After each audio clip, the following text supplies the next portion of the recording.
السلام علیکم ورحمۃ اللہ.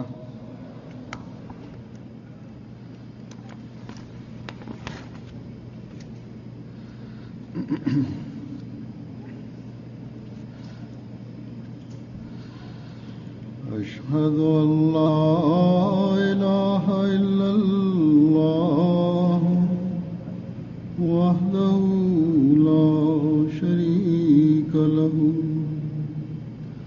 وأشهد أن محمدا عبده ورسوله أما بعد فأعوذ بالله من الشيطان الرجيم.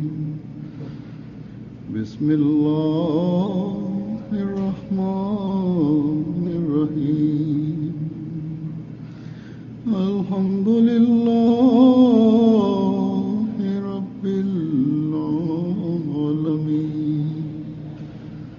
الرحمن الرحيم مالك يوم الدين. إياك نعبد وإياك نستعين. اهدنا الصراط المستقيم صراط الذين أنعمت عليهم غير المغضوب عليهم ولا الضالين.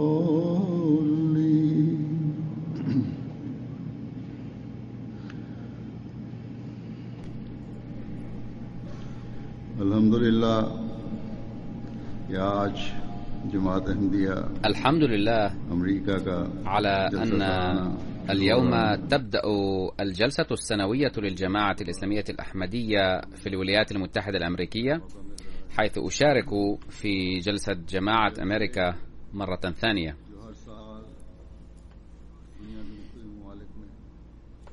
هذه الجلسات التي يعقدها أبناء الجماعة في كل بلد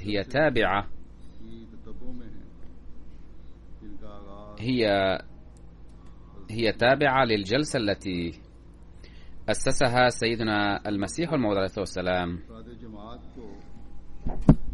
التي استهدف منها أن يجعل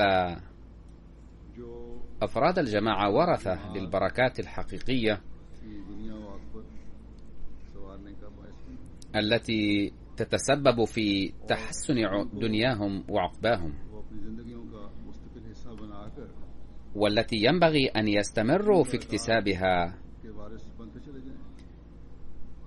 بجعلها جزءا من حياتهم. واعلموا أن هذه البركات لا تنال إلا بالتقوى الحقيقية.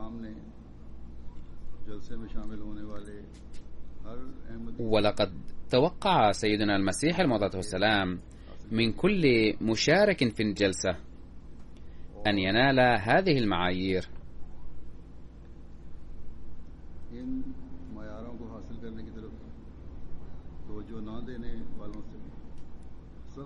وتبرأ بشدة من الذين لا يهتمون بهذه المعايير.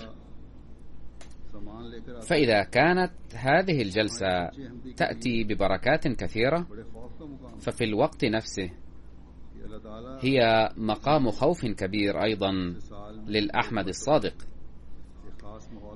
بحيث أن الله سبحانه وتعالى هيأ له فرصة لإصلاح نفسه وإزالة ضعفه بالحضور مرة واحدة في السنة في بيئة معينة، وصقل إيمانه وإيقانه وتقوية روحانيته من جديد.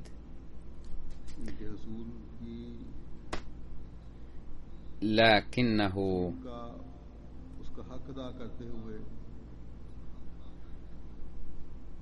لم يسعى للانتفاع منها كما يجب،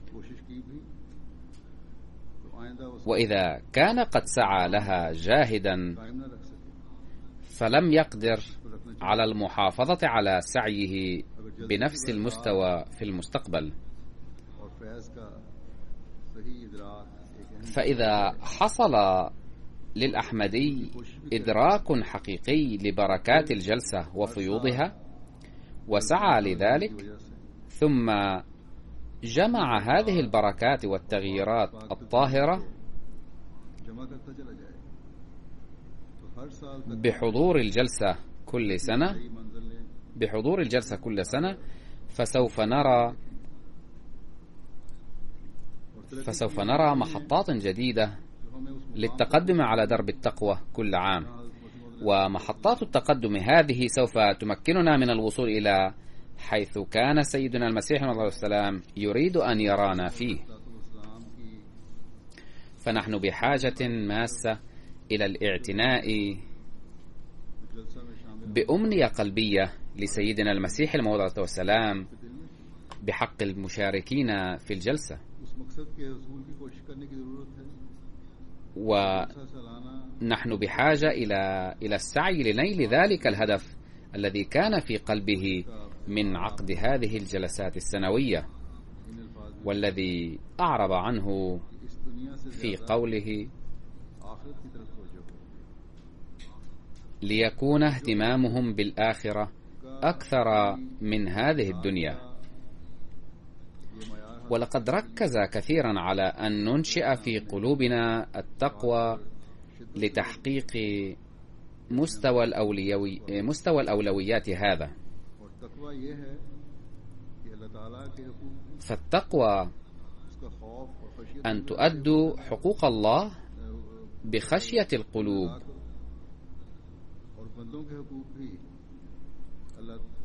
وتؤدوا حقوق العباد أيضا خائفين الله وخاشين. إن أكبر حقوق الله هو العبادة،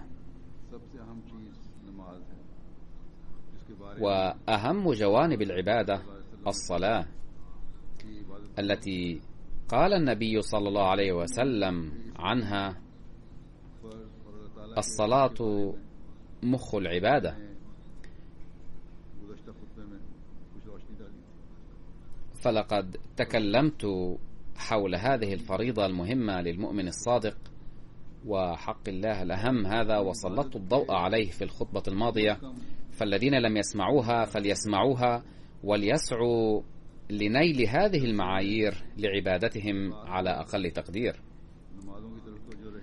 في الجلسة سوف تهتمون بالصلوات أو لن تجدوا بدا منها متأثرين بالمحيط، لكن ينبغي أن تجعلوها جزءا لا يتجزأ من حياتكم. في أيام الجلسة ادعوا الله سبحانه وتعالى باهتمام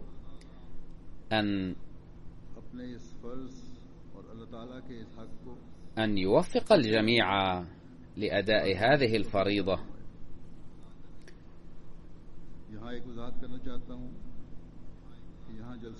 والحق الإلهي على أحسن وجه واسعوا له أيضا. هنا أريد أن أوضح أن في أيام الجلسة تجمع الصلوات لسهولة المسافرين القادمين من المناطق البعيدة وبسبب البرامج المختلفة، والشريعة تسمح بذلك، لكن في البيوت ودون أي اضطرار لا سماح بجمع الصلوات. يبدو أن الصلوات في بعض البيوت تجمع بصفة دائمة، لأنني حين سألت الأولاد كم فرضت من الصلوات في اليوم الواحد قال البعض 3، ويتبين منه بجلاء أنه لا يوجد الاهتمام بأداء الصلاة في البيوت كما يجب. لقد فرض القرآن الكريم 5 صلوات، وعلمنا النبي صلى الله عليه وسلم بسنته 5 أوقات أو مواعيد للصلوات، وعلمنا بعمله كيف ينبغي أداؤها. إن سيدنا المسيح الموعود عليه الصلاة والسلام لفت اهتمامنا إليها مرارا وتكرارا. ففي الخطبة الماضية تناولت تفصيل ذلك لحد ما، في ضوء المقتبسات من كلام سيدنا المسيح عليه والسلام. فابذلوا لهذه الفريضة المهمة عناية قصوى، ثم ينبغي ألا تكتفوا بأداء الصلوات المكتوبة فقط، بل ثمة عبادات أخرى أيضا لرفع معايير التقوى وأداء حقوق الله سبحانه وتعالى، فلا بد من العمل بها أيضا. ثم الاهتمام بالنوافل أيضا ضروري، فزينوا عباداتكم بالنوافل، فاهتموا بالتهجد والنوافل الأخرى. كثيرون منكم سيهتمون بالتهجد في هذه الأيام الثلاثة، فيجب أن تداوموا عليها طول الحياة، لأن النقص في الفرائض يسد بالنوافل. وصلاة التهجد حائزة على أهمية كبيرة في النوافل، ولقد لفت سيدنا المسيح عليه السلام انتباه أبناء الجماعة إليها كثيرا، فقد قال حضرته عليه الصلاة والسلام: على أفراد جماعتنا أن يلتزموا بإقامة صلاة التهجد، وعلى من لا يقدر على فعل المزيد أن يؤدي ركعتين كحد أدنى، لأنه سيحصل على فرصة يدعو فيها بعض الأدعية. إن الدعوات التي ترفع في مثل هذا الوقت تتحلى بتأثير عجيب، لأنها ترفع بألم وحماس حقيقيين، إذ لو يكن هنالك ألم خاص وحرقة يستشعرها القلب لما كان للمرء أن يستيقظ أو يقوم من نوم مريح. فترك النوم يبرهن على أنه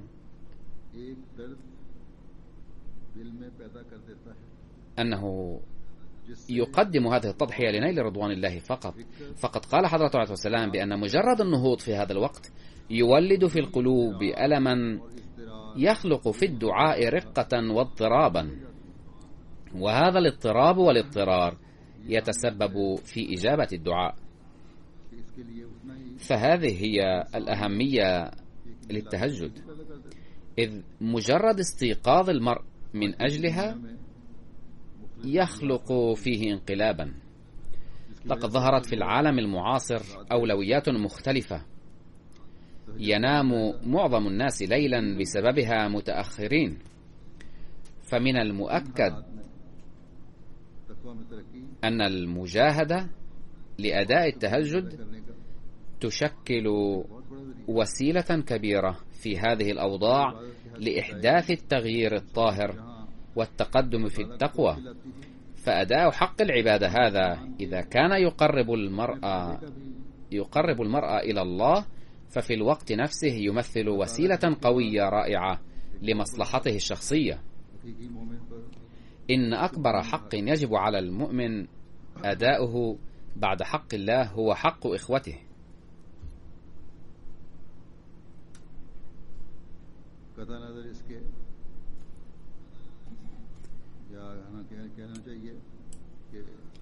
بغض النظر عن انتمائهم العرقي أو الديني، أو يمكن القول بأنه حق البشرية، لقد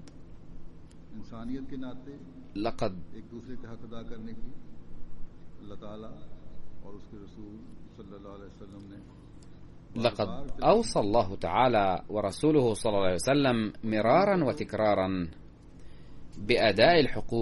بأداء الحقوق للناس كبشر. أما المؤمن فحقه على أخيه المؤمن أكبر مقارنة بحقوق الآخرين، وقد أوصى النبي صلى الله عليه وسلم بهذا الصدد بشدة متناهية، فيجب علينا أن نسعى جاهدين لأداء هذه الحقوق.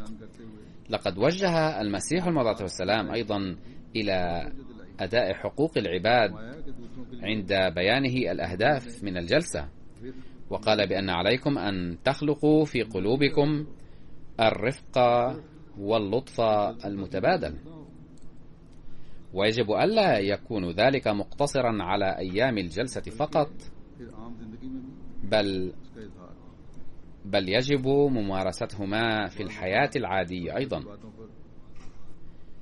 نرى في بعض الأحيان أن بعض الناس يسخطون من إخوتهم لأسباب بسيطة ويبقون ساخطين إلى أعوام عديدة، ثم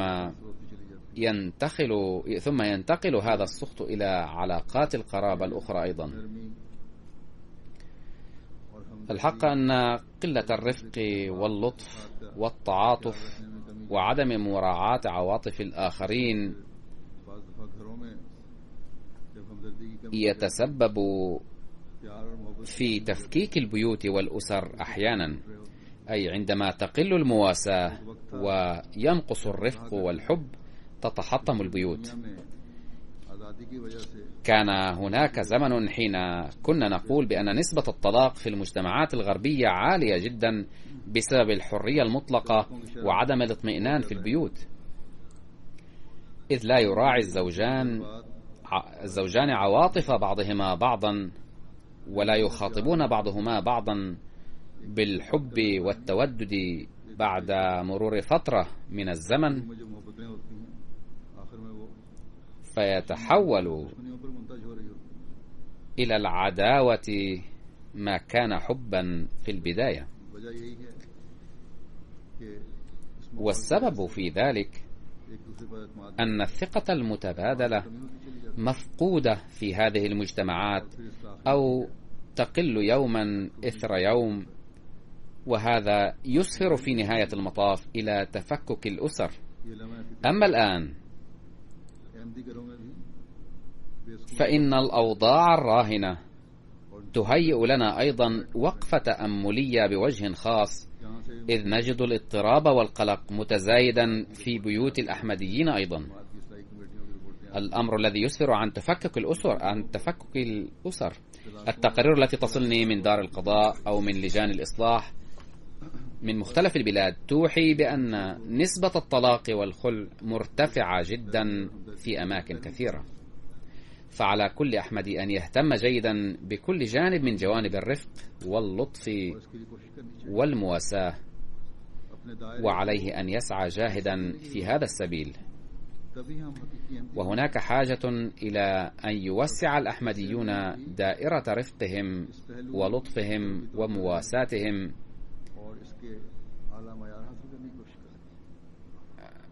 عندها فقط نكون أحمديين حقيقيين. فعليكم أن تنتبهوا إلى هذا الجانب أيضا في أيام الجلسة، وحاولوا أن تصيبوا أعلى الأهداف في هذا المجال ثم تعهدوا لتحقيقها. علينا أن نتذكر دائما أن قطعنا على يد المسيح الموعود عهد الطاعة الكاملة، وقد جددنا عهدنا لخلق التغييرات الطيبة في أنفسنا والثبوت على نهج التقوى. فعلينا أن نجعل هذا الأمر نصب أعيننا دائما، وإلا لن نعد موفين بعهدنا ولن نستفيد من بركات الجلسة قط. عندما تعقد الجلسات تنشدون أناشيد وقصائد كثيرة، وتبث هذه الأناشيد والقصائد على الMTA بغية إضفاء الرونق والبهاء على برامج الجلسات وبرامج القناة. تنشد الأناشيد بقوة وحماس عن قدوم أيام البركات، ولكن يجب أن يكون معلوما أنه لا بد من التقوى والطاعة الكاملة لأوامر الله تعالى ورسوله صلى الله عليه وسلم، ولا بد من إيفاء عهد البيعة التي قطعناه مع المسيح الموعود والسلام، وإلا لن نستطيع الاستفادة من أيام البركات هذه. يقول المسيح الموعود عليه الصلاة والسلام بأن هذه الجلسات ليست كاجتماعات دنيوية عادية حتى تظنوا أنكم حضرتموها واستفدتم منها استفادة دنيوية وعدتم إلى بيوتكم وهذا يكفي، بل عليكم أن تسعوا جاهدين للاستفادة من بركاتها حقيقة. ماذا يتوقع المسيح الموعود والسلام منا بهذا الصدد؟ سوف أقدم لكم بعض الأمور من كلامه عليه الصلاة والسلام في هذا الموضوع. وليكن معلوم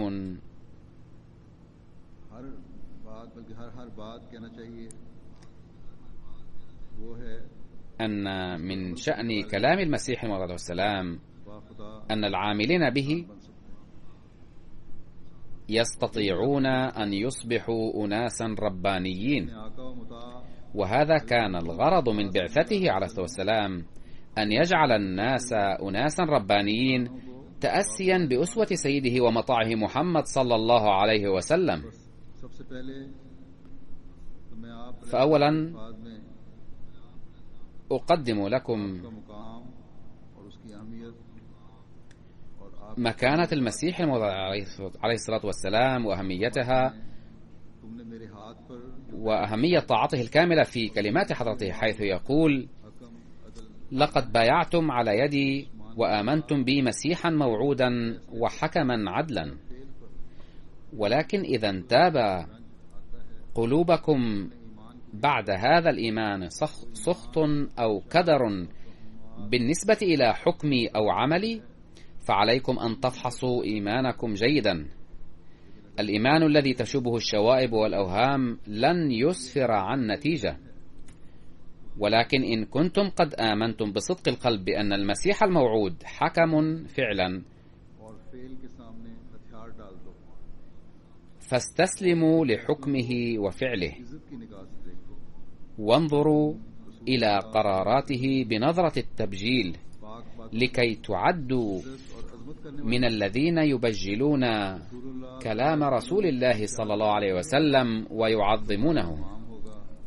إن شهادة رسول الله صلى الله عليه وسلم تكفي تأكيدا على أنه سيكون إمامكم وهو الحكم العدل. إذن لن نعد من الذين يعظمون قراراته عليه الصلاة والسلام إلا إذا أطعنا كل أمر من أوامره طاعة كاملة. لقد وضح عليه السلام بأن الذين يعظمون أقواله وقراراته ويعملون بها لا يعظمون كلامه فقط، بل إنهم يعظمون كلام النبي صلى الله عليه وسلم في الحقيقة. فمن حسن حظنا أننا آمنا بالإمام الذي وضح لنا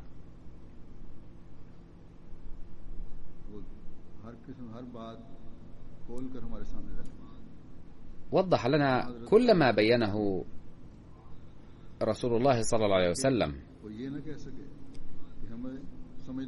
كي لا يقول أحد بأني أخطأت في الفهم.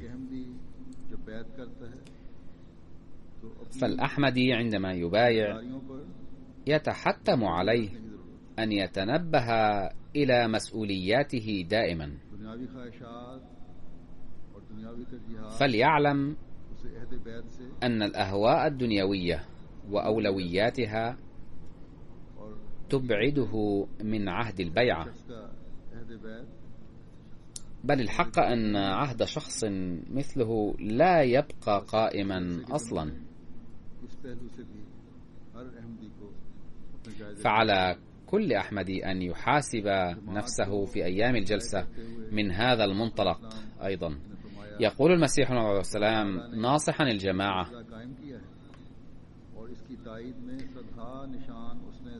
لقد أسس الله تعالى هذه الجماعة وأظهر في تأييدها مئات الآيات، والغرض منها أن تصبح هذه الجماعة مثل جماعة الصحابة، ويعود زمن خير القرون، أي ذلك الزمن الذي هو أفضل الأزمان من القرون الأولى للإسلام. ولأن الذين ينضمون إلى هذه الجماعة يدخلون في عداد وآخرين منهم، لذا عليهم أن يخلعوا لباس المشاغل الباطلة ويصوبوا جل اهتمامهم نحو الله تعالى. لقد بشرنا الله تعالى بدوام الخلافة بعد المسيح الموعود عليه الصلاة والسلام، ولا بد لنا من أجل الاستفادة بالخلافة أن نسعى جاهدين للحفاظ على زمن خير القرون، ولا بد لنا من بث روح الإخلاص والوفاء في ذرارينا جيلا بعد جيل، ونعقد العزم على أننا سنجعل كل أقوالنا وأفعالنا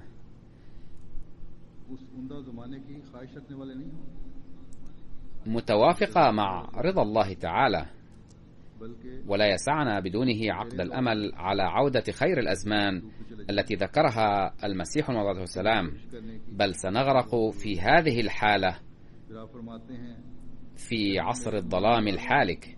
فلا بد لنا من بذل السعي الدؤوب من أجل تحقيق هذا الهدف. يقول المسيح الموعود عليه الصلاة والسلام: يجب أن يحملوا أتباعي صبغة خاصة في الذكر الإلهي، كما يجب أن يكون لتحابهم وتآلفهم صبغة خاصة أيضا، أي يجب ألا تكون لهم صبغة خاصة في الذكر الإلهي فقط، بل في العلاقات فيما بينهم وفي حبهم وودادهم داخل الجماعة أيضا. هذا ما توقع المسيح الموعود عليه السلام من أتباعه، ولا يسعنا أن نكون تلك الجماعة التي سميت بجماعة الآخرين إلا بعد خلق هذه الصبغة في أنفسنا. ثم وسع المسيح الموعود عليه السلام في موضوع التحابب والتآلف، ونبه أفراد الجماعة إلى أداء حقوق العباد. ولو بدأنا أداء حقوق العباد بحسب تعليمات المسيح الموعود عليه الصلاة والسلام لاستطعنا إحداث انقلاب عظيم خلال بضع سنوات. ثم قال عليه السلام: إن مذهبي في مواساة بني الإنسان هو أن صدر الإنسان لا يصفو بشكل كامل ما لم يدعو للعدو أيضا. فكم منا الآن من يوسعون نطاق دعائهم نظرا إلى هذا الأمر المذكور. فلو كان هذا التفكير غالبا على أفكارنا لما نشأت مشاكل في الجماعة، لأنه إذا كان المؤمن يدعو حتى لأعدائه ولمعارضيه ولغير المؤمنين أيضا، فلا بد أنه يدعو أكثر بكثير للمؤمنين وأفراد الجماعة. وإذا كان أحد يقوم بمثل هذه الأدعية المخلصة للآخرين، فلا بد أن تقع نظرة حب الله تعالى على مثل هؤلاء المحبين والمراعين لمشاعر الآخرين. ومن حظي بنظرة حب من الله تعالى تحسن دينه ودنياه. فلا بد لنا أن نأخذ بالحسبان دوما هذه النصيحة الهامة لحضرته عليه الصلاة والسلام، حيث قال: لقد من الله عليكم إذ وفقكم لهذا وأعطاكم عين المعرفة، أي وفقنا للإيمان بالمسيح الموعود. فلو لم يكن عليكم فضل الله هذا لكنتم أيضا ممن يشتمون، أي لولا فضل الله عليكم لكنتم أيضا ممن يشتمون المسيح الموعود عليه والسلام. فإن فضل الله تعالى هو الذي جذبكم إلى هذا.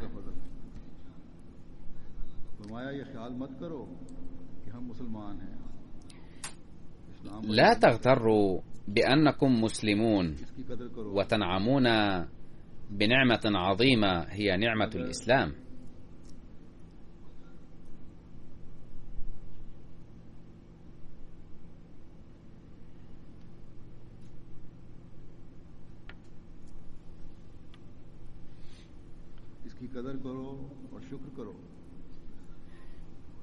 بل يجب أن تقدروا هذه النعمة وتشكروا الله تعالى عليها، فإن إسلامكم وقبولكم الأحمدية في الظاهر لا يساوي شيئا، بل الأهم من ذلك هو فضل الله تعالى الذي نزل عليكم بصورة قبولكم الأحمدية. فلا بد أن تقدروا نعمة الله هذه. أما كيف يمكنكم أن تقدروا هذه النعمة؟ فقد قال عليه الصلاة والسلام: هناك حقيقة فلسفية كامنة في الإسلام، ولا يمكن الوصول إليها بتلفظ كلمة الإسلام باللسان فقط، بل الإسلام هو الخضوع الكامل لله تعالى، وملخصه هو الطاعة الكاملة والخالصة لله تعالى. والمسلم من يسلم نفسه لله تعالى كاملا. فلما يصل المؤمن إلى هذه الحالة يصبح كالمذكور في هذه الآية من سورة البقرة: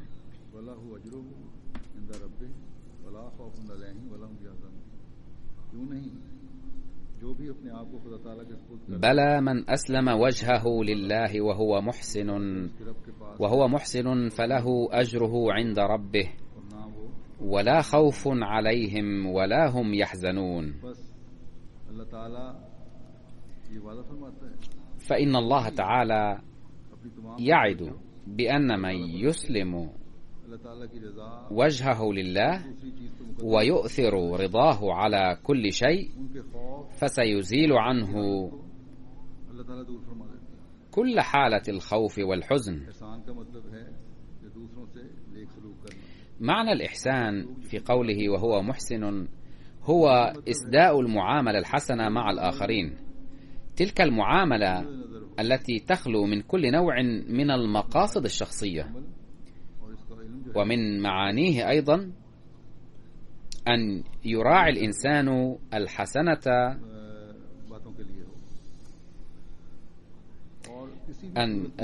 أن يراعي الإنسان الحسنة والبر والخير في علمه وعمله، أي يجب أن يكون علم الإنسان وعمله من أجل الأعمال الحسنة والأمور الخيرية ولا تداخله السيئة، وهذه هي الحالة التي يمكن أن توصف بالتوجه إلى الله.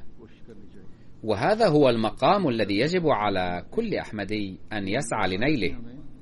يقول المسيح الموعود عليه الصلاة والسلام بأن هذه هي الحالة التي تجعلنا مسلمين حقيقيين، فيجب ألا نفرح بعد البيعة ونكتفي بأننا قد أصبحنا أحمديين، بل يجب العمل على رفع مستوياتنا الروحية وعلى بذل السعي المتواصل. يقول المسيح الموعود عليه الصلاة والسلام وهو يذكر سعادة المبايعين: أقول لكم حقا بأن الله تعالى خلق هذه الفرصة من أجل السعداء من الناس، أي أولئك الذين دخلوا في الأحمدية، فمباركون أولئك الذين يغتنمونها كما ينبغي. فيا من أنشأتم العلاقة معي، لا تغتروا ظانين أنكم قد نلتم كل ما كنتم نائلين. صحيح أنكم أقرب إلى السعادة من الذين أنكروا وأسخطوا الله تعالى بشدة إنكارهم واستخفافهم بأمره، أي أنكم سعداء مقارنة مع المنكرين الذين أثاروا غضب الله تعالى بإنكارهم الشديد وإهانتهم لمبعوثه. وصحيح أنكم أحسنتم الظن وبذلتم قصارى جهدكم لإنقاذ أنفسكم من غضب الله، ولكن الواقع أنكم اقتربتم من النبع الذي فجره الله تعالى لخلق الحياة الأبدية، وبقي أن تشربوا منه. فاسألوا الله تعالى التوفيق لكم ليرويكم منه، لأنه لا يمكن أن يتحقق شيء بدون الله، أي لا يمكن أن يتحقق شيء بدون مشيئة الله تعالى. ولا تشربون من هذا الينبوع ولا يسعكم الدخول في الأحمدية والاستفادة منها إلا إذا شاء الله تعالى. أعلم يقينا بأن من يشرب من هذا الينبوع فلن يهلك، لأن هذا الماء يهب الحياة وينجي من الهلاك ويحمي من هجمات الشيطان. ما السبيل للارتواء من هذا الينبوع؟ إنما هو الحفاظ على الحقين اللذين أقامهما الله تعالى وأداؤهما أداء وافيا، أحدهما حق الله والآخر حق المخلوق. فهذه هي الحالة التي يجب أن يشعر بها كل واحد منا، وهذا هو المقام الذي يجب أن يصل إليه كل واحد منا. إنه لمن منة الله تعالى العظيمة علينا أن هيأ المسيح الموعود والسلام لنا بهذه الجلسة السنوية الفرصة لبلوغ المستوى العالي لأداء هذه الحقوق، حيث نستمع إلى النصائح القيمة ونتأثر من تأثيرات الآخرين الطيبة، فنسعى للوصول إلى المستوى السامي في الخيرات الذي يريد المسيح الموعود والسلام أن نصله. وهناك أمر آخر أود توجيهكم إليه، إذ هناك حاجة ماسة أن يهتم به كل أحمدي، وهو رفع مستواكم العلمي. في هذه الأيام يهتم الناس بالعلوم المادية كثيرا ولا يهتمون بعلوم الدين كما ينبغي. لقد قال عليه الصلاة والسلام: إن التغيير الطيب والتقوى والطهارة الحقيقية تتطلب رفع مستوى العلم الديني، وعلم الدين لن يتيسر لنا اليوم إلا من المسيح الموعود عليه الصلاة والسلام فقط.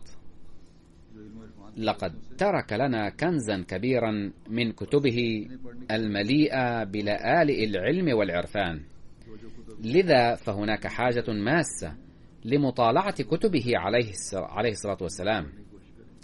إن الذين لا يعرفون اللغة الأردية عليهم أن يطالعوا ما ترجم منها إلى الإنجليزية، لأن كل ما ذكر فيها ليس إلا تفسير القرآن الكريم.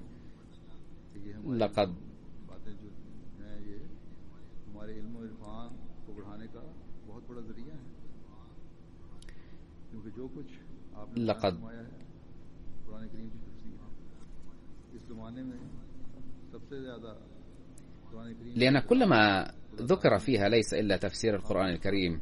لقد أعطاه الله تعالى علم القرآن أكثر من أي أحد في هذا العصر.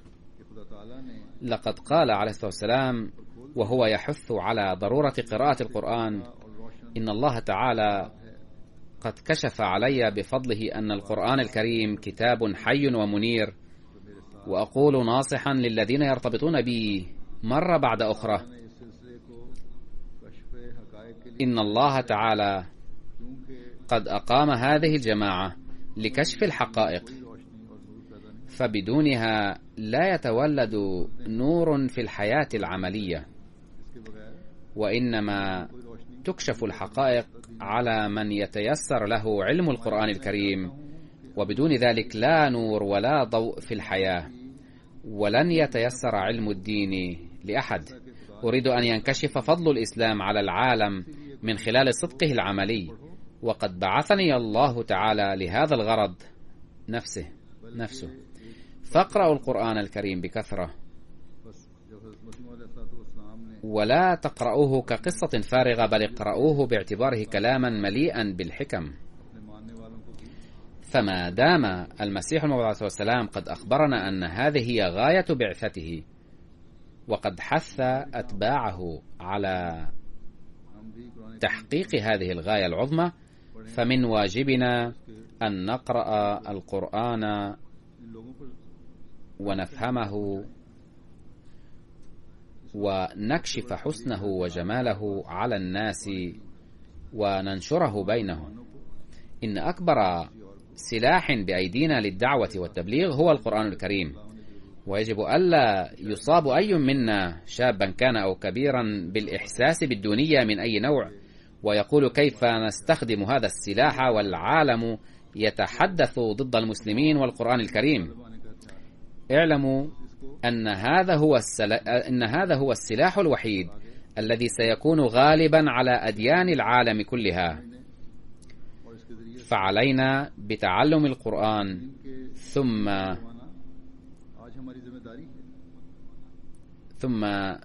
نشره بين الناس. إن قراءة القرآن وفهمه وتبكيت الطاعنين فيه هو واجبنا اليوم، والرد على كل المطاعن القذرة التي تثار هنا كل يوم ضد القرآن والرسول صلى الله عليه وسلم هي مسؤوليتنا. ولكن من المحال أن يؤدي هذه المسؤولية بضعة أشخاص، فلا تظنوا أنه يكفينا ما يفعله مجلس خدام الأحمدية ومجلس أنصار سلطان القلم وغيرهم من بضعة أشخاص. كلا، بل هناك حاجة ماسة لأن يهتم كل أحمدي صغير وكبير وذكر وأنثى بأداء هذه المسؤولية، لكي نكون من الذين ينشرون رسالة الإسلام الأصيلة الحقيقية. يقول المسيح موعود عليه السلام: بعد الانضمام إلى هذه الجماعة يجب أن تصبحوا أناسا مختلفين عما كنتم عليه من قبل، وأن تعيشوا عيشة جديدة تماما، وأن تتغيروا كلية. لا تظنوا أنكم إذا أحدثتم هذا التغير لوجه الله تعالى تعرضتم للفقر أو أصبح الناس أعداء لكم. كلا، إن الذي يتمسك بأهداب الله تعالى لا يرى الفقر ولا يرى أيام البؤس.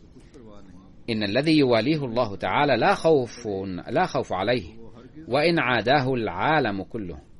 إن المؤمن إذا ألقي في الشدائد لم يتأذى أبدا، بل إن أيام الشدائد تصبح له أيام الجنة، وتحمله ملائكة الله في أحضانها كما تحتضن الأم ولدها. يعني إن المؤمن لا يشعر بالأذى الذي يتلقاه في سبيل الله، بل يتيسر له اتصال خاص مع الله تعالى في أيام الشدائد، فيأمر الله تعالى ملائكته أن يحملوه في أحضانهم. هذه بعض النصائح التي وجهها لنا المسيح عليه السلام من وقت لآخر، وعلينا أن نعمل بها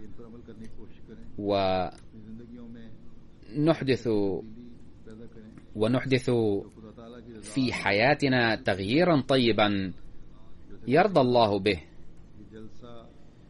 وكما قلت، فإن هذه الجلسة السنوية تعقد من أجل إحداث تغيير طيب فينا عمليا وروحيا ودينيا وعلميا، فاسعوا جاهدين للانتفاع من جوها الروحاني والخطب التي ستلقى فيها. على كل واحد منا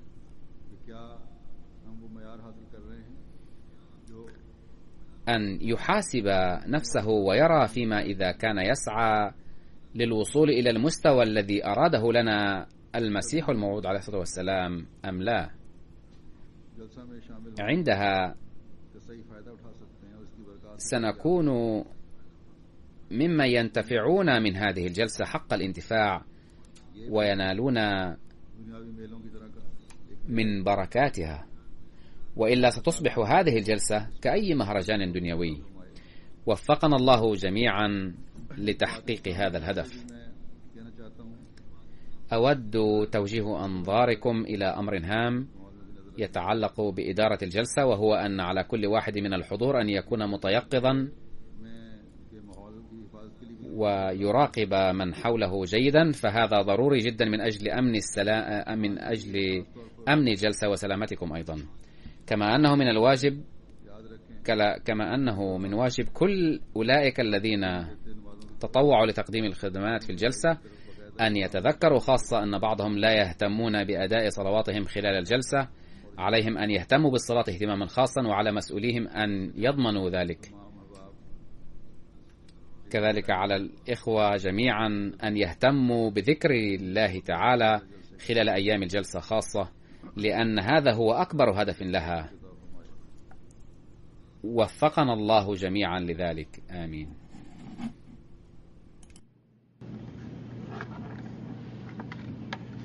الحمد